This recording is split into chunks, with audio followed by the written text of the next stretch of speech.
Hey, I hope you get this lecture today. I apologize, it's coming out a little bit late, later in the day than usual. I actually recorded it this morning, but I had updated my computer and it had recorded it without any sound with the application that I was using. So sorry about that. But let's jump right in.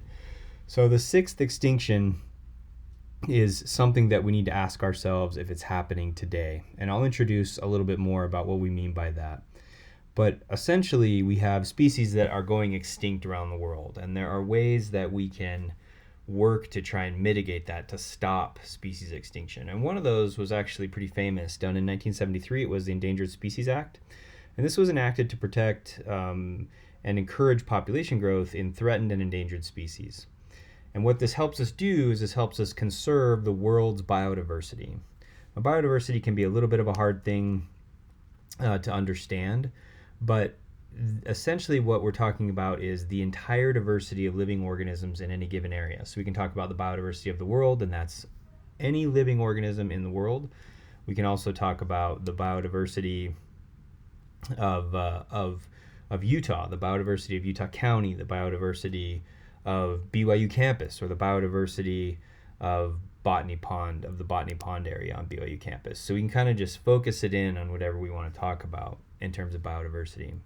And there's a couple of links here in the center of the page that you can look at that will help you define a little bit more about what biodiversity is, and also the top 15 new species that were described in 2019. That's still happening. We're still describing new species all the time. So extinction is the complete loss of a species, and I think that's understandable. So sometimes people will say, hey, well, wolves are extinct in Utah, which is fine to say, but actually wolves have been extirpated from Utah. They're not actually extinct. They're still present in other areas of North America. So if we're going to talk about the sixth great extinction, we need to find measures to be able to understand rates of extinction. So if we go back into the geological record, we can look at different times in the geological record where there's evidence of mass extinction. And what we mean by mass extinction is approximately 50% of species died for whatever reason. And if we look back in the fossil record, you have got 5 major mass extinctions. You've got one here in the Ordovician, the other in the Devonian, Permian, Triassic, and Cretaceous. I apologize, my mouse isn't working here, so I can't quite show you where those are. But just take a good look at the figure and you'll figure it out. And just to kind of put this in perspective, we have dinosaurs here at about 250 million years ago and mammals that arose about 65 million years ago. And both of these arose after major mass extinction events. And the idea being that these mass extinction events not only caused the extinction of massive amounts of species on our planet, but they may have actually opened up environments that didn't have a lot of pressures that allowed for the evolution of groups, such as the evolution of mammals, which originated from kind of a really strange looking reptilian type ancestor. This next thing has nothing to do with anything really. I just want to show you where dragonflies originated, that they originated before dinosaurs, which by default makes them cooler than dinosaurs. And they were massive. So this wing here is about 9 inches long and about 2.5 inches wide. The largest wing of a fossil dragonfly is about 12 inches long and 3.5 inches wide. We talked about this back at the beginning of class. Anyway, I just want you to make sure you remember that. If this is the only thing you ever remember from Bio 100, I'll be super proud.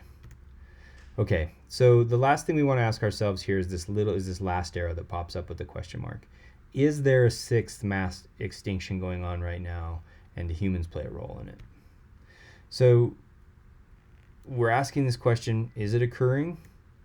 But in order for us to answer this question properly, we really need to know the background extinction rates. So if we look in the fossil record and we look at vertebrates, okay, so these are animals with a backbone, it shows that the average vertebrate the average vertebrate species hangs around for about 1 million years in the fossil record.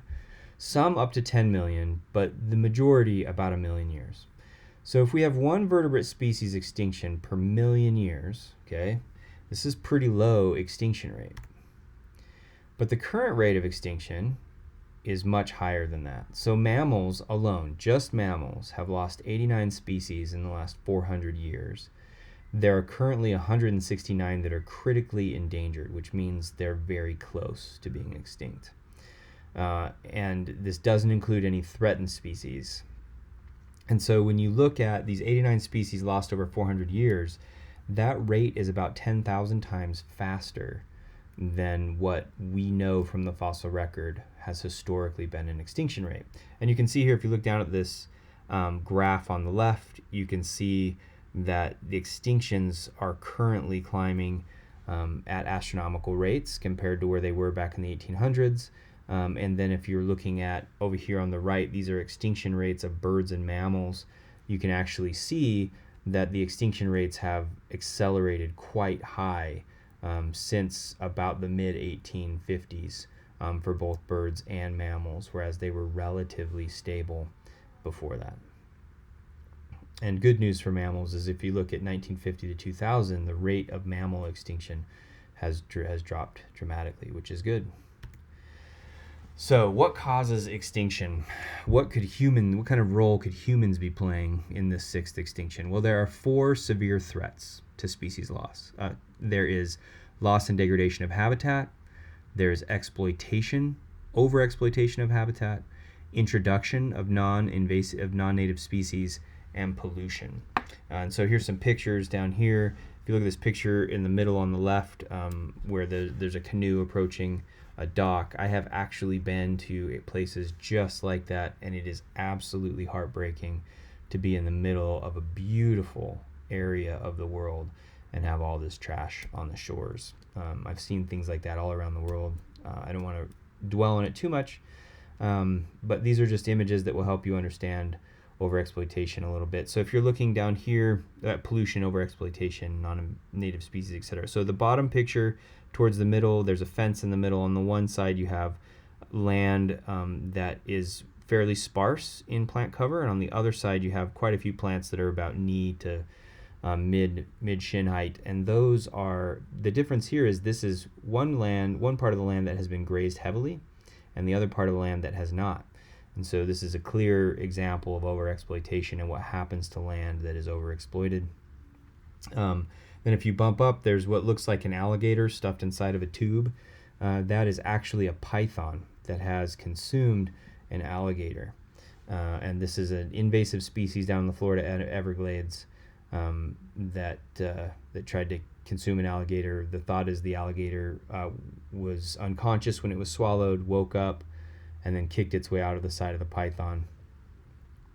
Then down here in the very bottom, you have this group of what looks like shells, right? Those are actually mussels or clams. They're quagga mussels, I think is what they are, zebra mussels. They are extremely invasive in large parts of the United States. Okay. Here's another thing, okay? So habitat destruction. As human population increases, the pressure on natural areas increases. This is pretty normal and understandable, I think. Habitat destruction isn't limited to rainforests. That's one of the things I want to do at home. I think a lot of us, when we have this image of humans putting pressure on environments, we think of rainforests falling over.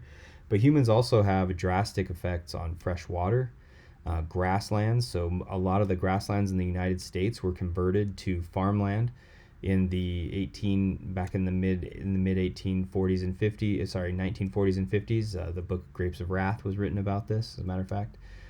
Temperate forests have also been heavily impacted. So it's estimated that only about 1 to 2% of the forests in North America are actually old growth, never been cut forests.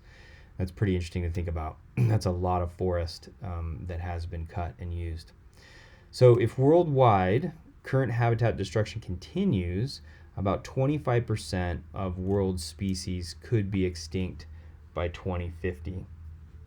And it's not just some lizards and insects that we're talking about here. This is big stuff too. And if you follow this link down here under the giraffes, it will explain to you what's going on in terms of what we call these silent extinctions. And these are extinctions among species that we weren't aware of.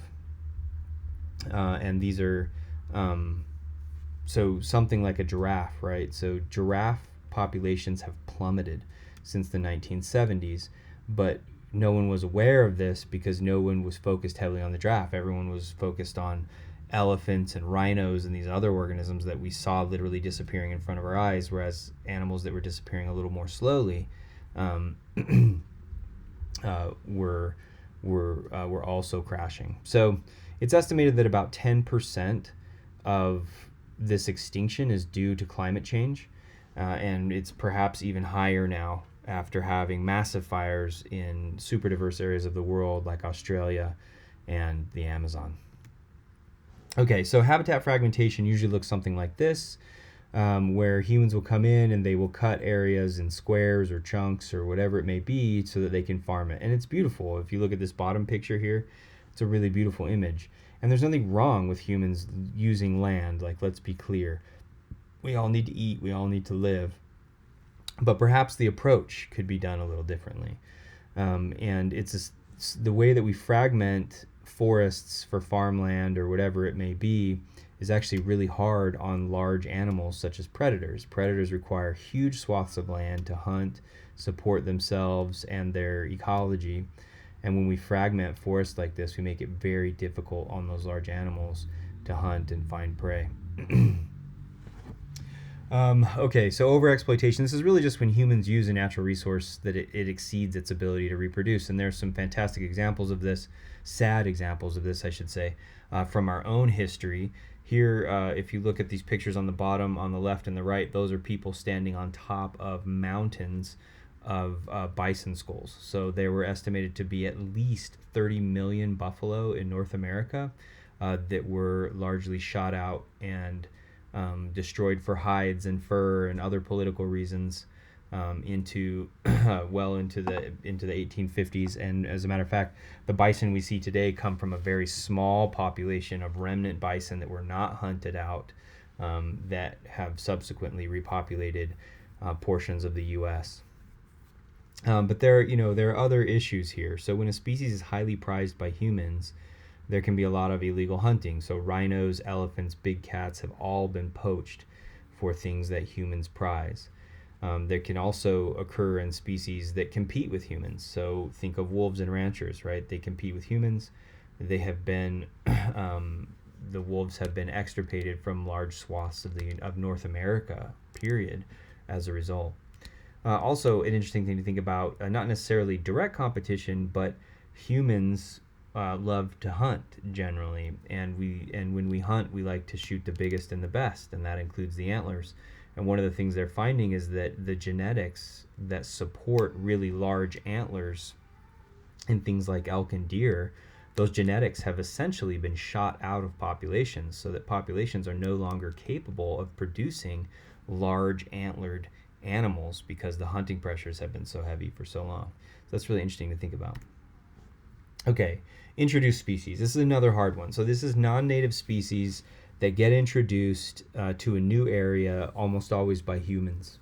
And when they do come into a new area, they're no longer under the biological constraints that they had before. For example, if something's introduced to a new area, it no longer has the predators it had before. It no longer has the sicknesses, the viruses, the things that attacked it and kept it in check before are not there. So this species has the opportunity to explode.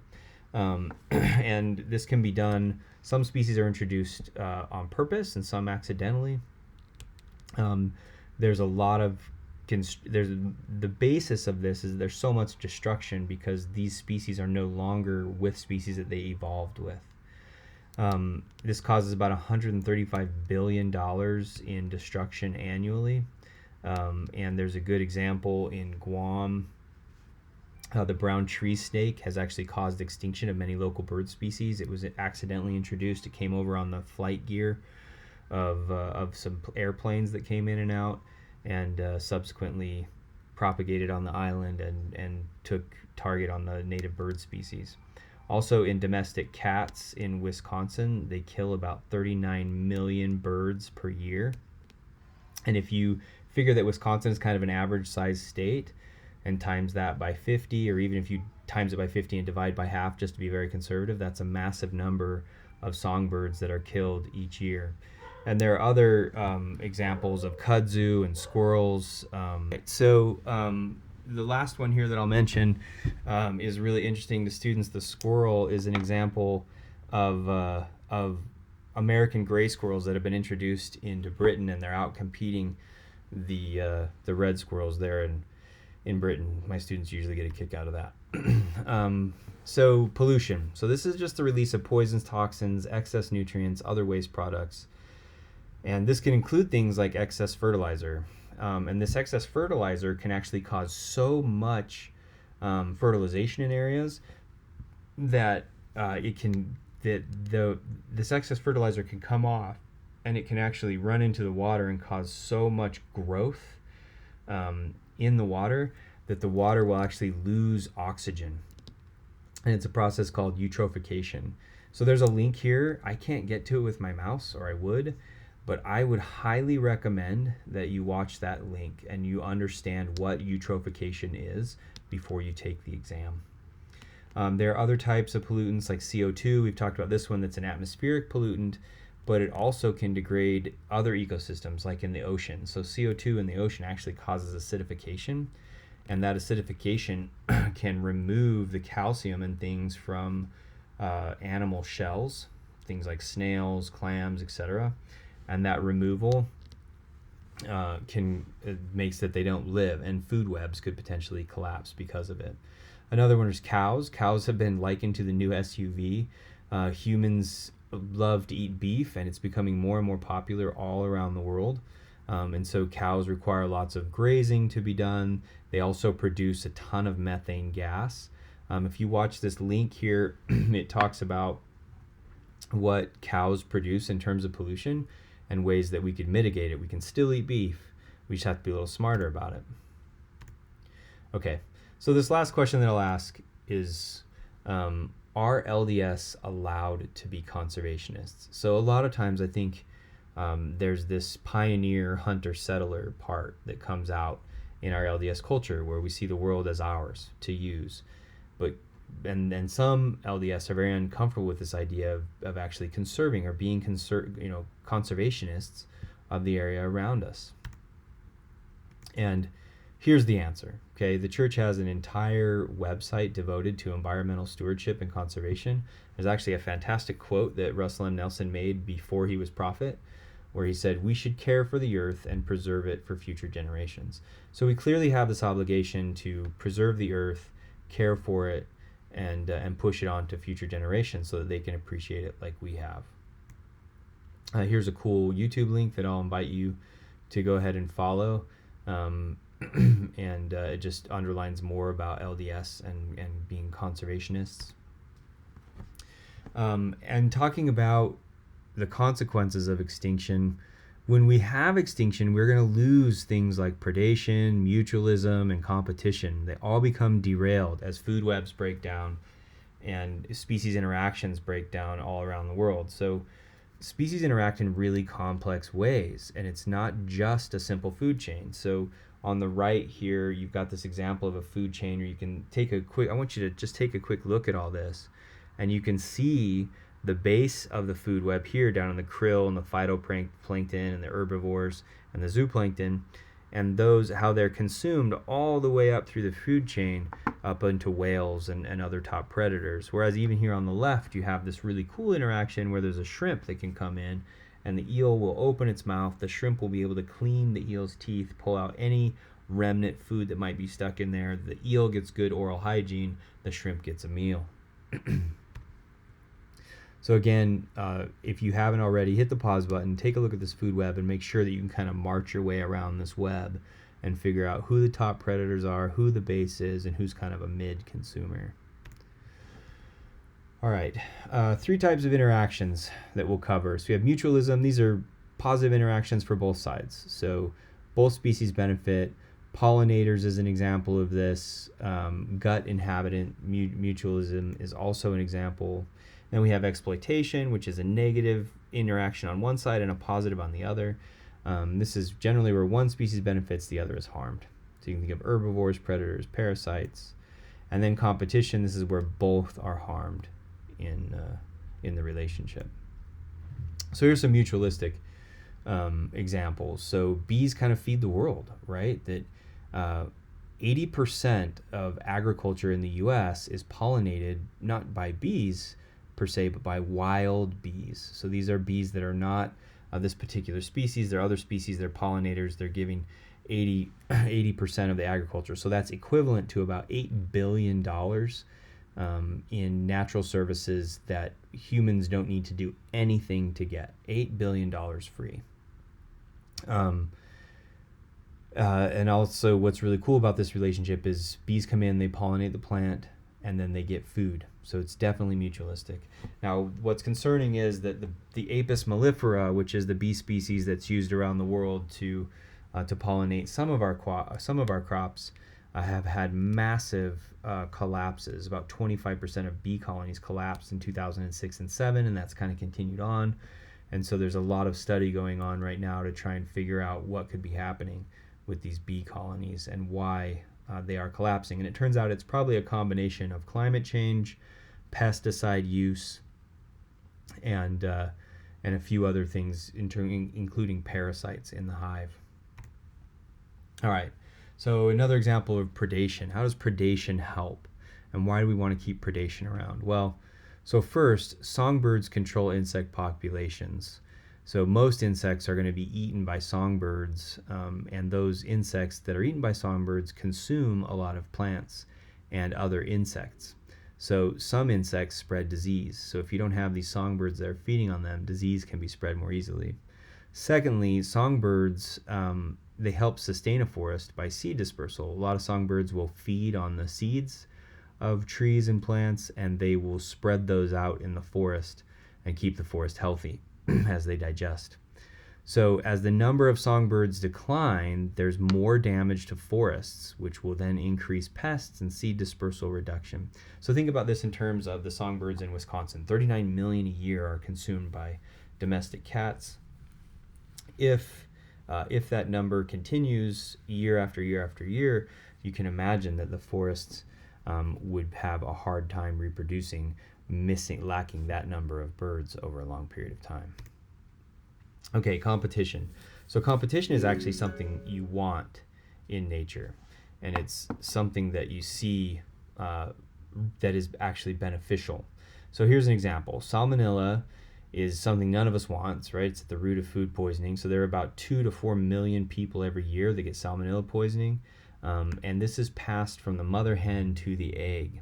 And what you want is you want these harmless bacteria to be in the presence of salmonella, because harmless bacteria can actually outcompete the salmonella. But with the heavy use of antibiotics that is often used with the birds or in agriculture in general, those harmless bacteria are not present at a high number, so they cannot outcompete the salmonella. So the salmonella is able to actually expand because it is somewhat resistant to antibiotics and essentially make humans sick.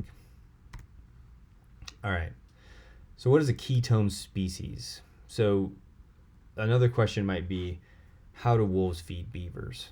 So keystone species are key figures in determining the food web of an ecosystem. So wolves are a keystone species for the Yellowstone area. So wolves were eradicated from Yellowstone in 1920. Once they were gone, there was this noted decline in aspen, cottonwood, and willow trees, which are all things that elk, which are a type of deer, feed on really heavily. So this leads, because the trees aren't there to hold the ground in place, there was massive erosion that took place. Beavers weren't building dams anymore because trees are really crucial to beavers, songbirds, and fish. And there was just a lot of bad ecology going on in Yellowstone. So they decided to reintroduce the wolves. And as they began to reintroduce the wolves, they studied them.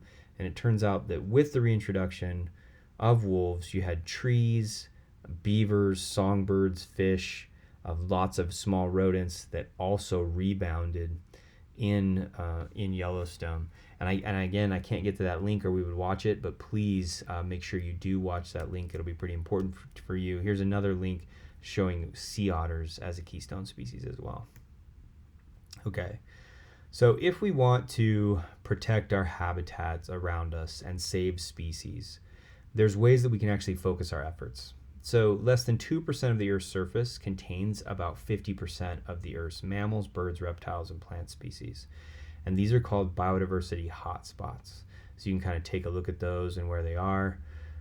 So what we can do is, if we're going to focus our conservation efforts, we should make sure that they're focused broadly all around the world, but that when push comes to shove, if we have to choose between two places, we should choose those places that have the most biodiversity. So other things we can do is we can decrease the rate of habitat destruction. Converting wild areas to agricultural production is a major cause of habitat destruction. Altering our consumption patterns can help decrease habitat destruction as well. And this means all sorts of consumption patterns. We're talking about anything that we consume: electricity, fossil fuels, fuel in general, whatever we might be doing. Any way that we can decrease that is good, even if it's tiny. Any reduction is good. Eating low on the food chain is another one. Less meat and dairy makes a huge difference in climate, habitat, ecosystems. Continued financial aid to developing countries can help. I felt some of you cringe when I read that. And so can slowing human population growth. Maybe you cringed a little bit more. And the reason is because you can see how messy and controversial this is. Do you really want to tell people how much they can consume, what they can eat, where we're going to spend our money in the world, and how to slow human population growth, especially if we're all Mormons? It's kind of scary, right? So think about that a little bit, and kind of let that soak in, and think about where you stand on all this. Now remember, I'm an evolutionary biologist and I have 7 children, and I've been over this before, right? That slowing human population growth is key if everyone's going to try and live a North American lifestyle. But if some of us are willing to sacrifice and do other things, then having larger families is actually possible. And that's what my wife and I have chosen to do. All right.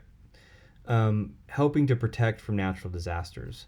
So the best way to do this is to have the largest populations possible of all species. So a large population provides a group protection from environmental disaster. So a species with a slow growth rate is at greater risk if its numbers diminish. So look at here, the California condor on the right, on the bottom, has a very slow population growth rate. So you can imagine that population is very vulnerable, as opposed to this Lost River sucker, which can lay thousands of eggs per individual. So even though the population is low, potentially, if cared for properly, the population could recover quite rapidly.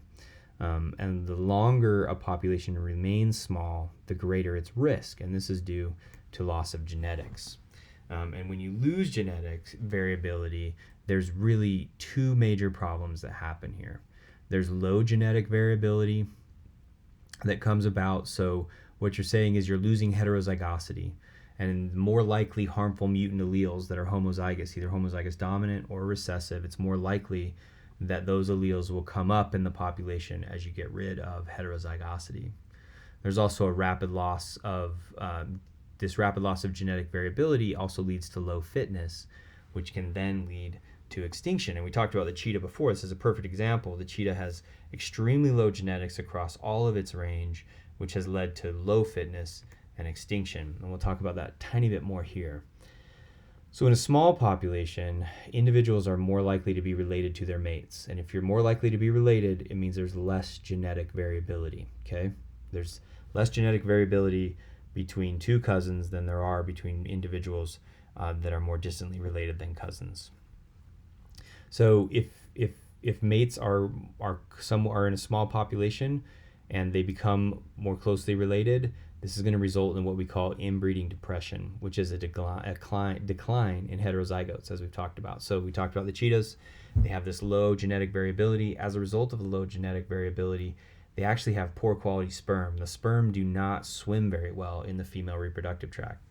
And then there's also, when they are born, there's really low rate of cub survival, just because they don't have the genetic diversity to deal with the environments they're born into. In humans, children of first cousins have lower rates of heterozygosity and higher rates of infant mortality. This has been shown. And I just want to drop this in here for a minute, just maybe a little bit of a moment to think. These are areas in the United States in dark blue where cousins are allowed to marry. And then there are other areas where cousins are allowed to marry with caveats. And then there are other areas that recognize cousin to cousin marriages. So in Utah, we do recognize cousin to cousin marriages from other states, but it's not allowed in Utah.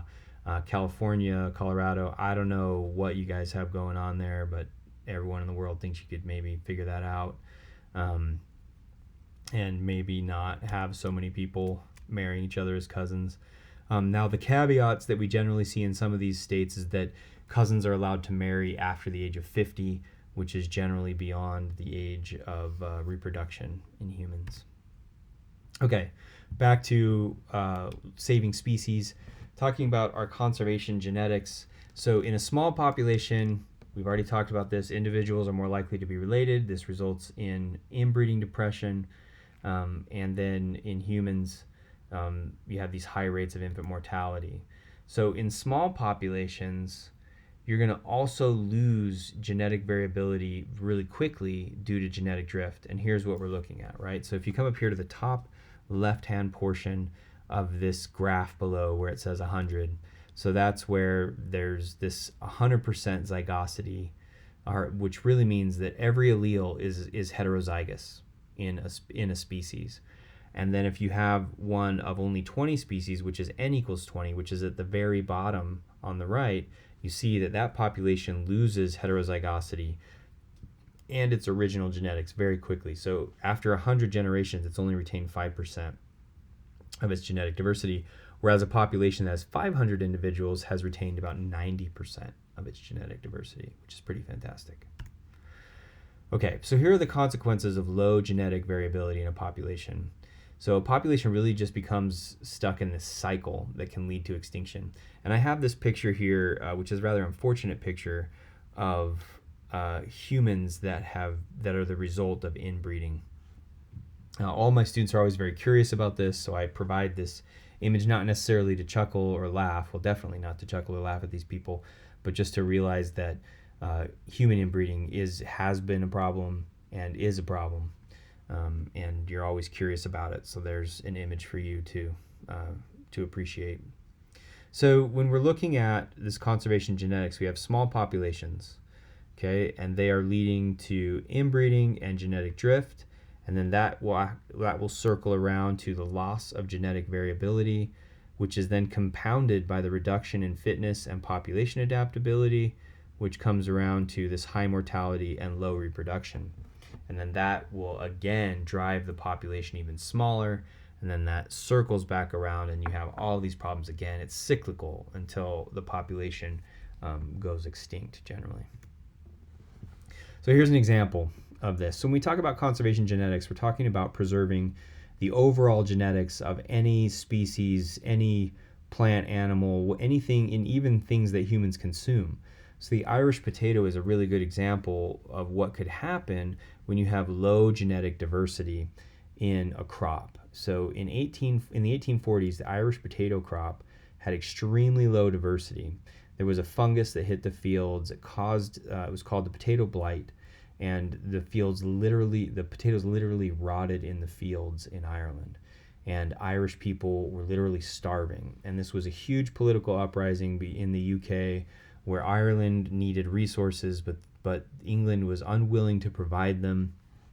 And as a result, because of the crop failure and the political issues, more than 1 million Irish died of starvation and disease, and approximately 2 million left Ireland as well, many arriving in the United States.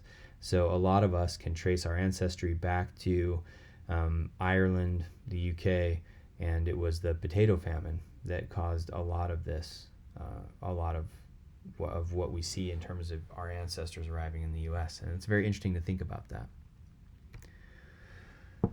Okay, so the protection of endangered species sometimes has effects on human livelihood. It's unfortunate, but it's the way it happens.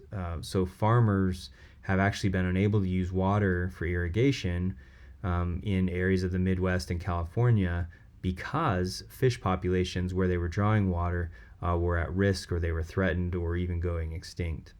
And this is where the real mess is, the real hard choices and decisions are, because it's terrible when any farmer loses their livelihood or where they or their ability to farm their own land.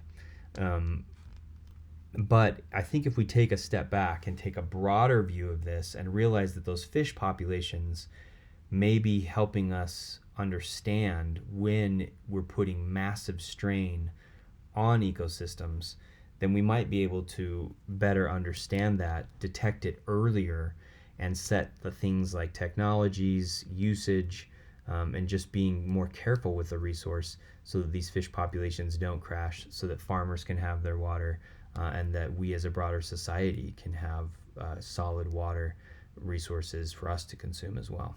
It's hard, it's messy, it's not easy, but it's something that we can consider the loss of the farmer as tragic, but also the loss of the fish populations is something that can help us avoid tragedy. So the Endangered Species Act has been pretty successful. It's saved the American alligator, the peregrine falcons, bald eagles, many other species have been saved by it as well. But the question you have to ask yourself is, do you really care? Do you really care that we're able to save these species that you may never see in your entire lifetime, that you may never interact with, that you have no attachment to whatsoever? Do you see the need to preserve these species in the face of human needs as well? And I think that's where we'll leave it. I don't want to color it too much. I have my own opinions, which might actually be surprising to many of you. But thanks for tuning in, and I hope you enjoyed the lecture. Please go back, download this lecture from PowerPoint. Please go back and follow those links. I guarantee you'll be glad you did.